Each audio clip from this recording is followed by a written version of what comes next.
long du 19e siècle, nous avons pu avoir l'indépendance politique et après la fin du 20e siècle et 21e siècle, que nous avons pu conquérir l'indépendance sociale, l'émancipation sociale et la pleine souveraineté, initialement sous le gouvernement du président Chavez et après avec le président Nicolas Maduro. Et nous traversons des moments très difficiles, c'est pour cela que nous, à l'ambassade, et aussi nous, notre ambassadeur auprès de l'UNESCO, Luis Alberto Crespo, et tous les diplomates présents et employés locaux, soit de l'ambassade ou de l'UNESCO, et au nom aussi du peuple vénézuélien et du gouvernement vénézuélien, nous remercions les gestes de solidarité que nous vivons aujourd'hui avec le peuple français.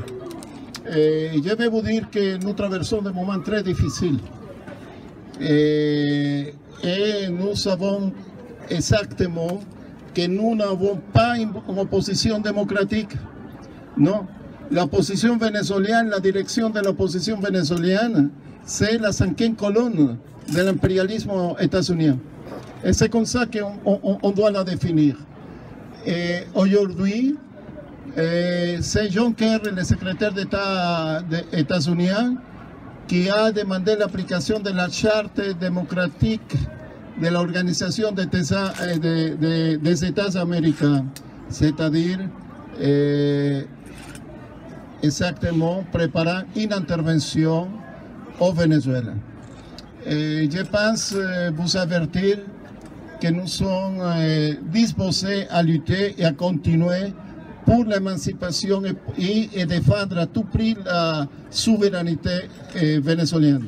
C'est pour cela que nous demandons la solidarité pleine avec le peuple vénézuélien, parce que ce sera avec le peuple vénézuélien et après seront avec tous les peuples et les nations latino-américaines qui luttent pour l'émancipation. Voyez ce qui se passe au Brésil. C'est vraiment lamentable. Une bourgeoisie qui n'a pas de scrupules en aucun moment. C'est pour cela que c'est un ennemi formidable, non pas dans le sens d'être grand, sinon d'être minable. Et je vais vous dire aussi que je vais passer la parole à notre ambassadeur Luis Alberto Crespo et après j'espère, nous attendons que vous-même puissiez parler un petit peu à propos de la solidarité avec les peuples latino-américains. Parce que la solidarité avec les peuples latino-américains, c'est la solidarité avec tous les peuples du monde. Les peuples qui aujourd'hui en Europe souffrent beaucoup à cause de la précarité des politiques néolibérales. Et en Amérique latine, on essaye à tout prix de mutiler les peuples latino-américains et de mettre en suspens la souveraineté de nos peuples. C'est pour cela que pour nous, c'est très cher la souveraineté du Venezuela et nous continuons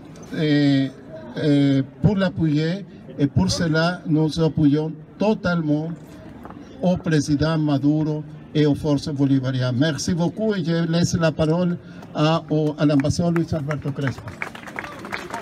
Cette expression des États-Unis, mais on sait très bien où nous mène cette expression. Et vous avez vu ce qui se passait en Chili, on n'oubliera jamais. Maintenant au Paraguay, maintenant le Brésil. Et nous, on est vraiment sous la visée de ces gens-là. On est vraiment la tête d'un continent qui a lutté pour sa souveraineté. Et surtout, c'est le Venezuela qui a commencé à animer le témoignage, l'histoire,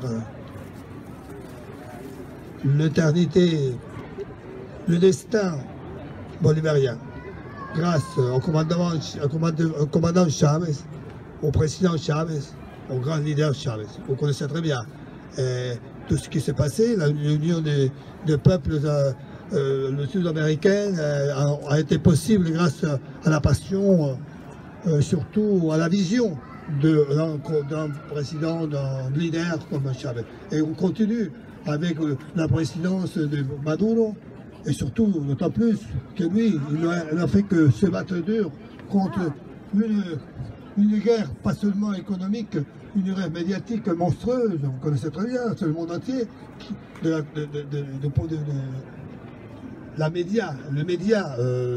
pouvoir médiatique, je veux dire, est tellement fort, est tellement puissant que on a vraiment subi une attaque ignoble, je dirais monstrueux, sauvage.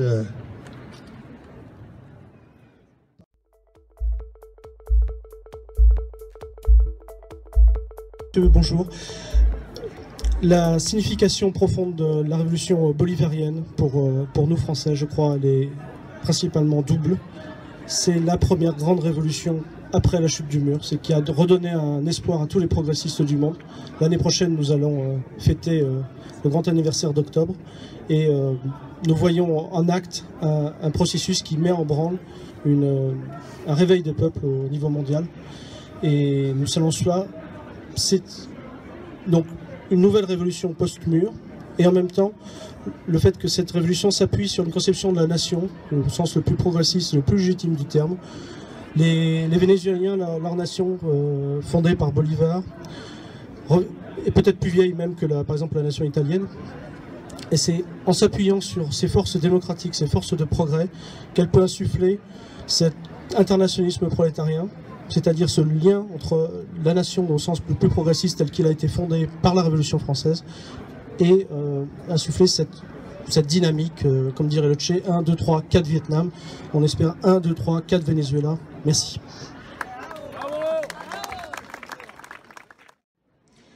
Les situations en Amérique latine, vous voyez bien comment ça bouge partout. Nous sommes dans une situation très délicate, pas seulement au Venezuela, mais un peu partout là où les peuples ils se sont choisis une voie démocratique différente à celle que les États-Unis ont voulu. Nous appelons à être très vigilants, mais à être très actifs, à créer un grand front, un grand mouvement de soutien, de solidarité active avec le Venezuela, mais aussi avec l'ensemble des pays, parce que nous le disons bien en espagnol, si uno cae, todos caemos. Ici, il n'y a pas à faire un choix autre que se réveiller, que s'organiser, organiser le soutien international très fort, dire les choses comme ils sont, empêcher à tout prix, comme il le fait par exemple Globo au Brésil, de raconter tout et n'importe quoi. Nous devons, justement, c'était pas ma période, mais dans l'époque des Allende, il faut empêcher à tout prix ces coups d'État civils, ces coups d'État juridiques, ces coups d'État qui font partout. Il faut surtout dénoncer la loi d'amnistie honteuse qui a promulgué cette nouvelle assemblée au Venezuela. Enfin, on a des boulots. On a des boulots et on ne peut pas se permettre dans ces boulots de partir divisés, de partir chacun dans son coin. Nous devons, et nous ferons ça dimanche à la Nuit debout, nous allons organiser à la Nuit debout un mot de soutien, une déclaration de soutien de la Nuit debout pour tous les processus qui sont aujourd'hui en danger en Amérique latine, notamment le Venezuela, parce que ça suffit, on ne va pas encore laisser que tous ces oligarchies, que tous ces vautours de l'argent et du néolibéralisme se réveillent à nous attaquer et à nous imposer les modèles Macri ou bientôt les modèles que Pérou, malheureusement, il n'a pas pu construire autrement. Voilà mes camarades, continuons, continuons, il faut nous battre. Vive Chavez, vive à tout le monde qui s'organise et lutte.